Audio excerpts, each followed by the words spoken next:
Hi student, मैं पीके Sharma lecture number 15 में आपका स्वागत करता हूं। आज हम लोग लेक्चर नंबर 15 पढ़ेंगे। लेक्चर नंबर 15 हमने आपको इसके पहले वाले वीडियो लेक्चर में basic common emitter amplifier circuit और डीसी लोड लाइन के विषय में बताया था और बहुत सारी चीज़ें मैंने आपको उस वीडियो लेक्चर में बताया है। अगर आप मेरे प्रीवियस लेक्चर को देखते हैं तो निश्चित रूप से आपको जो इसके आगे आज का जो मैं लेक्चर आपको बताने जा रहा हूँ वो आपको बिल्कुल समझ में आएगा, अच्छे से आएगा। आज हम लोगों का जो वर्क है इस टॉपिक के अंदर वो ये है कि हम डीसी लोड लाइन का इक्वेशन फाइंड करेंगे कि कैसे डीसी लोड लाइन का इक्वेशन लिखते हैं। तो आइए हम लोग सीखना स्टार्ट करते हैं डीसी लोड लाइन का इक्वेशन कैसे फाइंड किया जाता है। तो देखिए, सबसे पहले करते ये हैं कि आपको पता है कि डीसी लोड लाइन का आपको मैंने थोड़ा सा रिव्यू दिया था। आज फिर एक बार थोड़ा सा मैं आपको बता दूं कि ये डीसी लोड लाइन का जो कॉन्सेप्ट था वो क्या था। ये कॉमन इमीटर कॉन्फ़िगरेशन की आउटपुट कैरेक्टरिस्टिक्स थी, जिसमें आपने ये आउटपुट वोल्टेज और ये आउटपुट करंट कंसीडर किया था। आउटपुट वोल्टेज को आपने VCE कलेक्टर इमीटर वोल्टेज और ये output current means collector current है। ये इसकी आउटपुट कैरेक्टरिस्टिक्स को हम बना रहे हैं आपको से एक बार।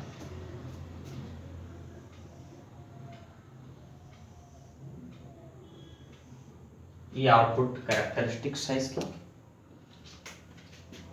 ये IB is equal to 0 micro ampere, ये IB is equal to 10 micro ampere, IB is equal to 20 micro ampere, IB is equal to 30 micro ampere, ऐसे ही आगे। ध्यान दें, सबसे पहले आपको मैं बता दूं कि आउटपुट कैरेक्टरिस्टिक्स क्या है। जैसा कि मैं बताते चला आ रहा हूं आपको, फिर एक बार बताता हूं कि आउटपुट वोल्टेज और आउटपुट करंट के मध्य खींचा गया ग्राफ ट्रांजिस्टर का आउटपुट कैरेक्टरिस्टिक्स कहलाता है कब, जब इनपुट करंट कांस्टेंट हो। यहाँ आउटपुट वोल्टेज आपका कलेक्टर इमीटर वोल्टेज है, कलेक्टर आउटपुट करंट आपकी कलेक्टर करंट है और इनपुट करंट यहाँ बेस करंट है। और पुनः मैंने आपको बताया था कि इस ट्रांजिस्टर के कुल 3 रीजन, यानी कि ट्रांजिस्टर के वर्किंग ऑपरेशंस के लिए कुल 3 रीजन्स होते हैं। एक को हमने कहा कट ऑफ रीजन, जैसा कि ये जो ग्रीन मार्कर से हम लिख रहे हैं ये कट ऑफ रीजन है। ये आपका है सैचुरेशन रीजन, ये सैचुरेशन रीजन, इसको हम कहते हैं सैचुरेशन रीजन, सैचुरेशन रीजन। और ये मैं बता रहा हूं आपको, और ये जो पार्ट है ये आपका है एक्टिव रीजन, एक्टिव रीजन। तो इस तरह से ट्रांजिस्टर के वर्किंग ऑपरेशन है ये कुल 3 रीजन्स होते हैं, cut off region, active region and saturation region. अब मैं पुनः आपको बता दूं कि डीसी लोड लाइन का जो कॉन्सेप्ट मैंने आपको दिया था, जो डीसी लोड लाइन का कॉन्सेप्ट मैंने दिया था आपको, वो ऐसे दिया गया था कि ट्रांजिस्टर के आउटपुट कैरेक्टरिस्टिक्स पर, ट्रांजिस्टर के आउटपुट कैरेक्टरिस्टिक्स पर खींची गई एक ऐसी स्ट्रेट लाइन, जो यहाँ से बोला था मैंने कि ट्रांजिस्टर के आउटपुट कैरेक्टरिस्टिक्स पर खींची गई स्ट्रेट लाइन क्या कहलाती है, डीसी लोड लाइन कहलाती है, बशर्ते तब जब input supply, input AC supply उस पर आरोपित न की गई। तो ये डीसी लोड लाइन है, ये आपकी डीसी लोड लाइन हुई, इसी को हमने डीसी लोड लाइन कहा, ये आपकी डीसी लोड लाइन हो गई, डीसी लोड लाइन हो गई।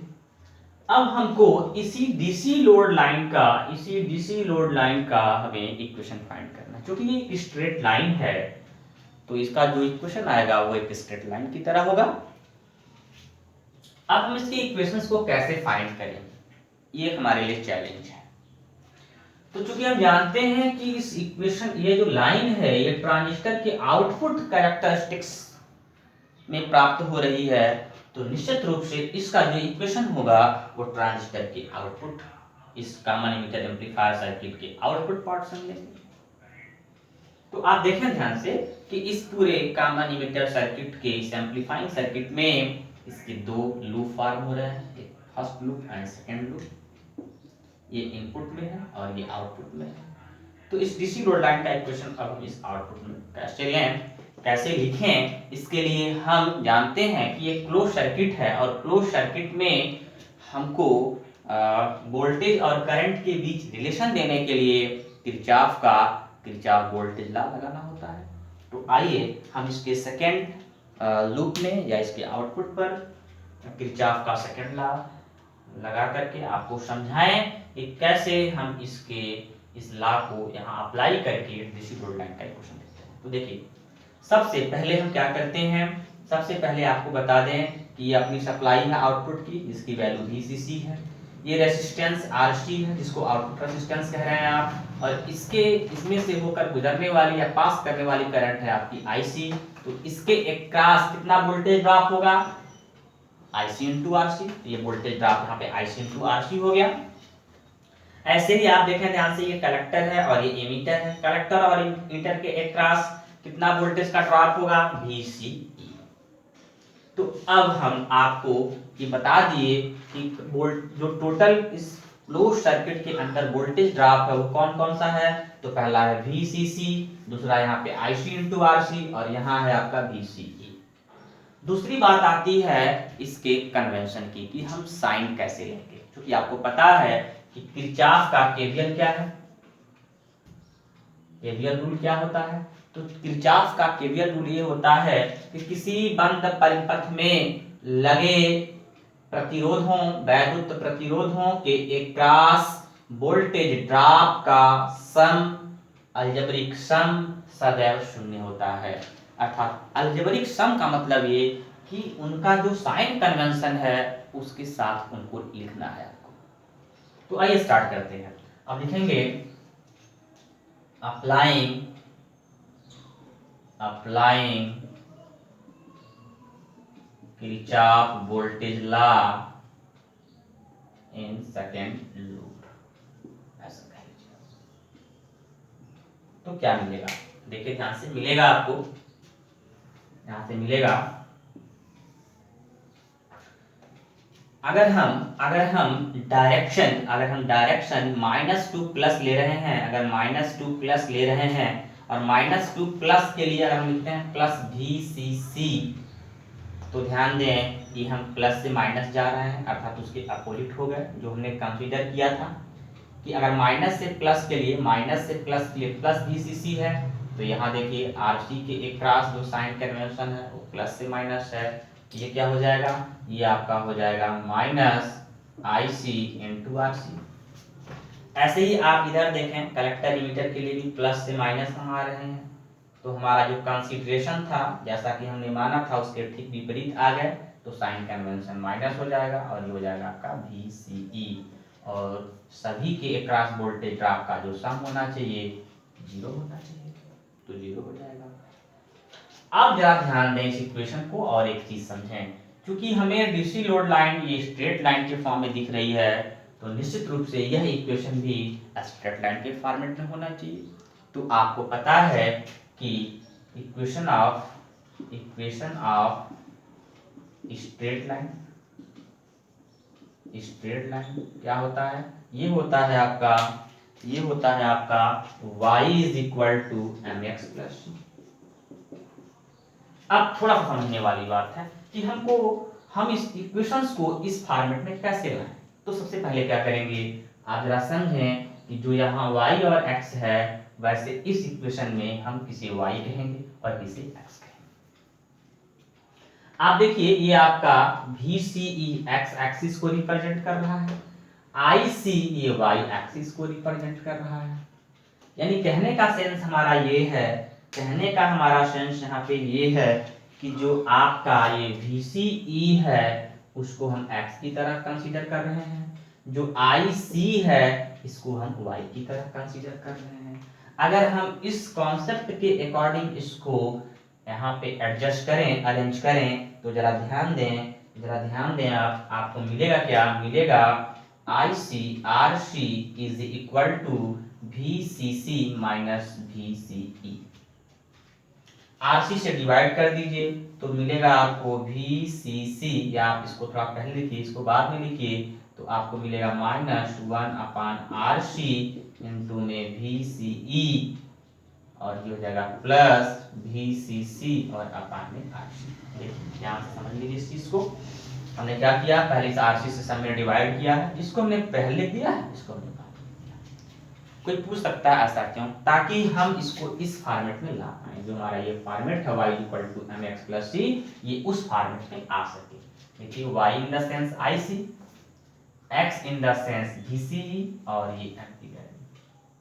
अब अगर हम इसको इक्वेशन नंबर फर्स्ट मान लें, इसको हम इक्वेशन नंबर सेकंड मान लें, तो हम कह सकते हैं फ्रॉम इक्वेशन फर्स्ट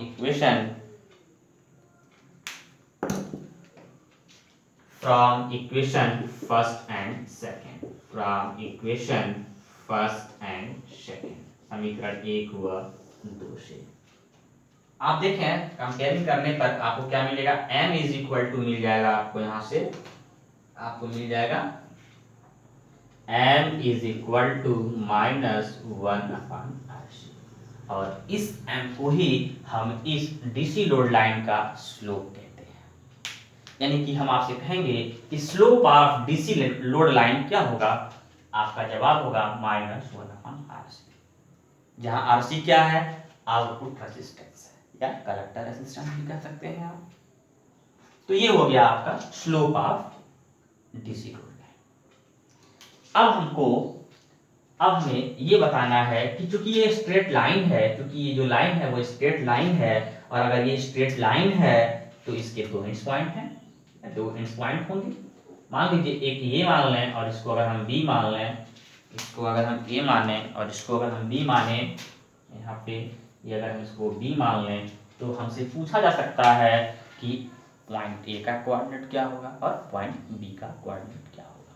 तो आइए इसको भी समझ लेते हैं, इसको भी समझने का प्रयास करते हैं।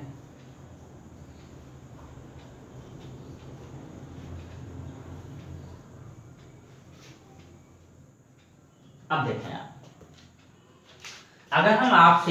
अगर हम आपसे कहें कि what will be a coordinate of point A का कोऑर्डिनेट क्या हो, तो लिखेंगे फॉर अ कोऑर्डिनेट ऑफ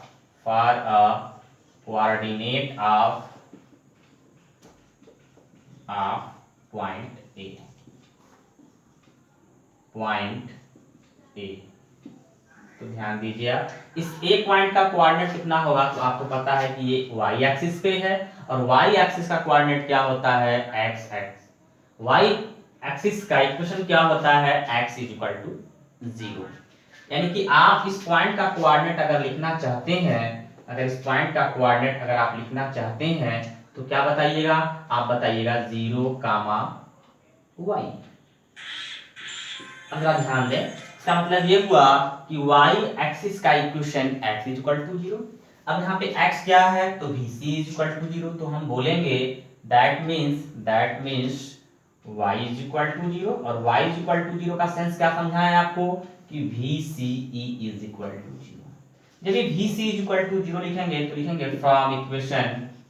यहाँ से लिखते हैं फ्रॉम इक्वेशन सेकेंड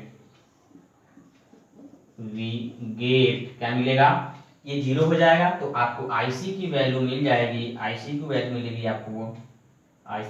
मिलेगी आपको VCC और अपान में RC। और ऐसे में तब इसका कोऑर्डिनेट क्या लिखिएगा, इसका कोऑर्डिनेट लिखिएगा आप 0, इसका कोऑर्डिनेट हो जाएगा 0, VCC और अपान में RC। ये हो गया पॉइंट ए का कोऑर्डिनेट। ठीक ऐसे ही अगर हम आपसे कहें कि पॉइंट बी का कोऑर्डिनेट क्या होगा, तो लिखते हैं यहाँ पे हम ये आपका ये हो गया। ऐसे ही सेकेंड वाले का for a coordinate of point B. तो आप ध्यान दें कि आपका पॉइंट बी है और ये एक्स एक्सिस पे है। तो आपने पढ़ा होगा कि एक्स अक्ष का समीकरण equation of x axis means y is equal to 0। यानी कि आप इसको कह सकते हैं x कामा 0, आप इसको कह सकते हैं आप x कामा 0, इसका कोऑर्डिनेट हुआ x comma 0, x in the sense vc is equal to 0। x is equal to 0 कहने का मतलब क्या हुआ कि vc इज इक्वल टू 0। और जब vc इज इक्वल टू 0 अगर आप लिखते हैं vc इज इक्वल टू 0 लिखते हैं कहाँ, फ्रॉम इक्वेशन सेकेंड, तो आप देखें ध्यान से आपको क्या मिल रहा है। ये पार्ट 0 हुआ, सॉरी एक मिनट, ये y इज इक्वल टू 0 ना, तो इसका मतलब क्या हुआ आपका यहाँ पे ये y इज इक्वल टू 0 हुआ। और जब y इज इक्वल टू 0 हुआ मतलब i is equal to 0, sorry. तो आप जैसे इस ic is equal to 0 from equation 2 यानी कि इक्वेशन 2 में पुट करेंगे तो आपको देखिए क्या मिलता है, ic की वैल्यू 0 हो जाएगी। जब ic की वैल्यू 0 होगी तो क्या आएगा vcc upon rc is equal to vcE upon में rc, और rc से आपकी क्या होगा कैंसिल, तो आपको मिलेगा vce, this become equal to vcc। यानी कि आपको मिला यहां से vc is equal to vcc। यानी कि ऐसे में आप कह सकते हैं कि जो पॉइंट बी का कोऑर्डिनेट मिला, मैं यहां लिख दे रहा हूं, जो पॉइंट बी का कोऑर्डिनेट मिला वो मिलेगा आपको VCC, 0। अब ऐसे में आपको पॉइंट ए और पॉइंट बी के कोऑर्डिनेट मिले। पॉइंट ए का कोऑर्डिनेट आपको मिला 0, VCC अपन RC, और ऐसे पॉइंट बी का कोऑर्डिनेट मिला आपको VCC, 0। ठीक है। अब ऐसे ही हम लोग एक अगले बहुत ही इंपॉर्टेंट टर्म को पढ़ने जा रहे हैं जिसका नाम है ऑपरेटिंग पॉइंट। तो आइए बात करते हैं ऑपरेटिंग पॉइंट का, और इस ऑपरेटिंग पॉइंट के कॉन्सेप्ट को हम लोग अब इसके नेक्स्ट वीडियो में देख लेते हैं। बस आज के लिए इतना ही। Thank you.